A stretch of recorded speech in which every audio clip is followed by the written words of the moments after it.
اس میں صرف ایک مسئلہ ہوتا ہے کہ جو بندہ آپ کو انوائٹ کر رہا ہے وہ رسپانسیبل ہے اس چیز کا، آپ کو پاکستان سے بلانے کا اور واپس بھیجنے کا، کیونکہ اگر وہ آپ کو واپس نہیں بھیجتا یا وہاں پہ جا کے سٹے کر لیتے ہیں یا اسائلم لیتے ہیں، تو اگر آپ کو وہ نہیں بھیجتا تو وہ ساری زندگی نیکسٹ جو ہے وہ کسی کو انوائٹ نہیں کر سکتا۔ تو یہ رسک بہت سے کم لوگ لیتے ہیں کہ کوئی زیادہ انوائٹ نہیں کرتے، انویٹیشن نہیں کوئی بھی بھیجتا۔ تو یہ ہمیشہ یاد رکھیں۔ اگر آپ کو چانسز کی بات کریں آپ کے، تو چانسز کینیڈا کے ویزے میں جس طرح میں نے پہلے بتایا ہے کہ 100 میں سے 10% ہوتے ہیں کہ ایکسیپٹ ہو جائے گا، اپروول آ جائے گا آپ کا کہ آپ کا ویزا ایکسیپٹ ہو گیا ہے، ادروائز 90% چانسز جو ہیں وہ نہ لگنے۔ یہ میں کوئی پیشین گوئی نہیں کر رہا یا میں یہ نہیں آپ کو بتا رہا کہ ویزا نہیں لگ سکتا یا اس طرح نہیں، میں جسٹ آپ کو بتا رہا ہوں کہ اتنے چانسز ہوتے ہیں، اور وہ ہم خود اپنی ہی وجہ سے ہمارا ویزا نہیں لگتا کہ ہم وہاں پہ جا کے وزٹ لے کے دوسرے ملکوں میں رہنا شروع کر دیتے ہیں۔ تو ناظرین اس میں آپ کو بتاتا چلوں کہ اگر کوئی آپ کو ایجنٹ آپ کے پاس آتا ہے یا آپ کسی ایجنٹ کے پاس جاتے ہیں تو آپ جا کے کہتے ہیں کہ ہم کینیڈا کے لیے اپلائی کرتے ہیں، تو وہ آپ کو آپ سے پیسے بھی لے لے گا، آپ کو 5 لاکھ 10 لاکھ 20 لاکھ میں جتنے میں بھی وہ کوئی ڈن کرتا ہے، جو بھی کرتا ہے، تو وہ آپ کا اپلائی کرے گا اور وہ بھی آپ کا بڑا کوئی بزنس شو کرے گا کہ جس سے آپ بڑے بزنس مین شو ہو جائیں گے۔ لیکن یاد رکھیے گا کہ جب بھی ہم وہاں پہ جاتے ہیں یا آگے جا کے اپلائی کرتے ہیں تو ہمیں دیکھتے ہی ہماری پرسنالٹی بتا دیتی ہے کہ ہمارے پاس کیا بزنس ہوگا، ہمارے پاس اتنا پیسہ ہے یا نہیں ہے، تو ہم کس طرح اپلائی کر سکتے ہیں آسانی کے ساتھ۔ تو وہ ہمارا اسی وقت پتہ چل جاتا ہے کہ ہمارا اتنا بزنس ہے، ہمارے پاس اتنا پیسہ ہے یا نہیں ہے۔ تو یاد رکھیے گا کہ اگر کوئی کہتا ہے جی کہ آپ کے پاس ٹریول ہسٹری جو ہے ملیشیا، تھائی لینڈ، سنگاپور یا اس طرح کے ملکوں کی ہونی چاہیے اور ہوگی تو آپ کا ویزا آسانی سے ملے گا، تو یاد رکھیے گا ایک بات کہ کینیڈا ان ملکوں کے ویزے کو زیادہ میٹر نہیں کرتا، وہ ان ملکوں کے ویزے زیادہ اتھارٹی نہیں رکھتے کیونکہ یہ چھوٹے ممالک ہیں اور ان کا جو وزٹ ویزا ہے وہ بڑی آسانی سے مل جاتا ہے اور ہر کسی کو مل جاتا ہے تھوڑی سی سٹیٹمنٹ کے بعد، تو اس وجہ سے یہ زیادہ میٹر نہیں کرتے۔ اگر آپ کے پاس ٹریول ہسٹری موجود ہے اور آپ ویزا لگوانا چاہتے ہیں تو یاد رکھیے گا کہ آپ کے پاس امریکہ کا ویزا یا شینجن ویزا یا یورپ کا کوئی ویزا الگ سے اس طرح کے کوئی ویزے ہوں تو پھر آپ کا ویزا کینیڈا کا آسانی سے لگتا ہے، کیونکہ کینیڈا جو ہے وہ جو لوگ ہیں ایمبیسڈر جو ہے وہ دیکھتا ہے کہ اس نے پہلے اتنے ممالک کا وزٹ کیا ہوا ہے تو یہ وہاں پہ سٹے نہیں کرے گا، یہ وزٹ کر کے واپس آ جائے گا، تو آپ کو ویزا جو ہے آسانی سے مل جاتا ہے۔ اس کے بعد اگلی چیز پہ آ جاتے ہیں کہ آپ کے پاس ہیوج ڈاکومنٹس آف ایویڈنس ہونے چاہیے، کہ آپ کے پاس ڈاکومنٹس جو ہیں وہ جو ایویڈنس ہیں ان کے ڈاکومنٹس بہت زیادہ ہونے چاہیے۔ اس میں ایویڈنس میں کیا ہونا چاہیے، اگر آپ اپنا بزنس شو کرتے ہیں تو اس بزنس کے مکمل جو ڈاکومنٹس ہیں وہ آپ کے پاس ہونے چاہیے،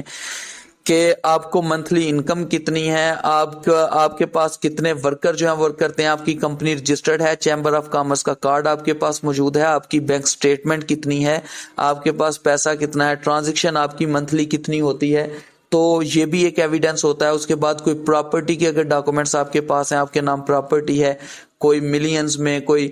تو آپ وہ بھی ساتھ اٹیچ کر سکتے ہیں۔ اگر آپ کے پاس کوئی گاڑی ہے اس کے کاغذات ہیں، آپ کے نام رجسٹرڈ ہے تو آپ اس کے بھی ساتھ لگا سکتے ہیں۔ یعنی کہ ان شارٹ اگر میں یہ کہوں کہ آپ کے پاس جتنے بھی ایویڈنس ہوں گے اگر وہ آپ سارے اٹیچ کریں گے تو آپ کے چانسز اتنے زیادہ بڑھتے چلے جاتے ہیں۔ اگر آپ فیملی کے ساتھ اپلائی کرتے ہیں تو آپ کے پاس اتنا پیسہ آپ کی بیک پہ ہونا چاہیے، آپ کا بیک گراؤنڈ سٹرانگ ہونا چاہیے اس بیس پہ کہ آپ کو ویزا مل سکتا ہے۔ آپ کے پاس اگر یورپ امریکہ کا اگر ویزاز موجود ہیں تو آپ کے لیے اتنی زیادہ آسانی ہوگی کہ آپ جو ہے اپلائی کر سکتے ہیں اور آپ کو ویزا ملنے کے چانسز زیادہ ہوتے چلے جاتے ہیں۔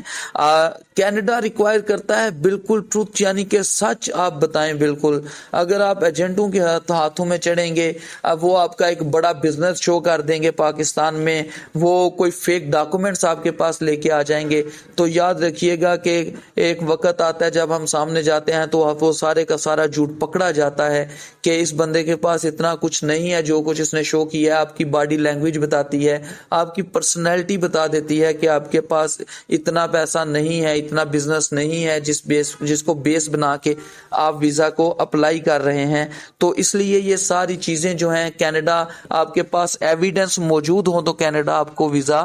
دیتا ہے، اور ضرور دیتا ہے۔ لوگ بڑے وزٹ کرتے ہیں، ایسا نہیں کہ کینیڈا ویزا نہیں دیتا، لیکن آپ کا وزٹ جو ہے وہ اسی بیس پہ آپ کو ملتا ہے کہ آپ کے پاس ایویڈنس بہت زیادہ مضبوط ہونے چاہیے، یا انویٹیشن جو آپ کو ادھر سے آ رہا ہے وہ اچھا انویٹیشن ہونا چاہیے، ٹیکس پیئر ہونا چاہیے، تو جا کے آپ کو وہ سارے جو ہے وہ ویزا جو ہے وہ کینیڈا ویزا آپ کو دے دیتا ہے۔ تو ناظرین، یہ کینیڈا کے ویزے کے لیے ساری تفصیلاتی آپ ایپلیکیشن پہ آ جاتے ہیں۔ تو ایپلیکیشن آپ اگر کینیڈا ویزا ایپلیکیشن آپ گوگل پہ سرچ کرتے ہیں تو آپ کے سامنے آ جاتا ہے، تو وہ آگے آپ کو انفارمیشن ملتی رہے گی، آپ کو پتہ چلتا رہے گا کہ آپ نے کیسے کیسے اپلائی کرنا ہے۔ اور یہ جو ہے اس کی جو فیس ہے وہ تقریباً آپ یہ سمجھ لیں کہ 20-30 ہزار روپیہ اس کی جو ہے وہ فیس ہوتی ہے ایمبیسی کی، تو آپ نے وہ سبمٹ کروانی ہوتی ہے۔ لیکن یاد رکھیے گا کہ آپ خود ایمبیسی نہیں جاتے، اس کے لیے انٹرویو نہیں دینا پڑتا، آپ کے جو ایویڈنس ہے وہی آپ کے لیے اچھے ثابت ہوں تو آپ کا ویزا مل جاتا ہے۔ اگر آپ لیک آف ایویڈنس کی بیس پہ بنا پہ آپ کو ویزا نہیں ملتا۔ تو میری آپ سے گزارش ہے کہ جب بھی آپ اپلائی کریں آپ سب سے پہلے اس ویڈیو کو مکمل سن لیں، سمجھ لیں، پھر اس کے بعد آپ اپلائی کریں گے تو آپ کے لیے بینیفٹ ہوگا کہ آپ آسانی سے اپلائی کر سکتے ہیں۔ اس کا انٹرویو نہیں ہوتا، لیکن جب آپ کا پاسپورٹ آ جاتا ہے ویزا لگنے کے بعد، ٹھیک ہے جی، تو پھر پاسپورٹ آپ نے خود وصول کرنا ہوتا ہے، خود جا کے لینا ہوتا ہے، تو آپ کے لیے کافی آسانی ہوگی اگر آپ اچھی ایویڈنس کے ساتھ اپلائی کریں گے۔ تو آپ ہمارے چینل کو سبسکرائب کر لیں تاکہ نئی انفارمیشنز آپ کو ملتی رہیں۔ آپ کو کسی بھی ملک کے لیے کوئی انفارمیشن چاہیے ہو تو آپ کمنٹ باکس میں رابطہ کر سکتے ہیں۔ لیکن میری آپ سے ہمیشہ یہی گزارش ہے کہ ایجنٹ جو ہے وہ بہت زیادہ پیسہ مانگتے ہیں، ایجنٹ جو ہے بہت زیادہ آپ سے خطیر رقم کی ڈیمانڈ کرتے ہیں، اور بعد میں 6 مہینے 7 مہینے بعد آپ کو آگے یہ کہتے ہیں جی کہ آپ کا ویزا نہیں لگا، اور وہ جو رقم ہے وہ ڈوبنے کا بھی خطرہ ہوتا ہے۔ تو اس لیے آپ خود سے اپلائی کریں، اچھے طریقے سے اپلائی کریں۔ ہر ملک جو ہے وہ ہر ایک کو یہ رائٹ دیتا ہے کہ آپ خود اپلائی کر سکتے ہیں، لیکن شرط یہ ہوتی ہے کہ آپ کے پاس جو آپ کا بیک گراؤنڈ ہے، جو آپ کی جاب ہے، جو آپ کی اسٹیٹمنٹ ہے، وہ یہ شو کرے کہ یہ بندہ پاکستان میں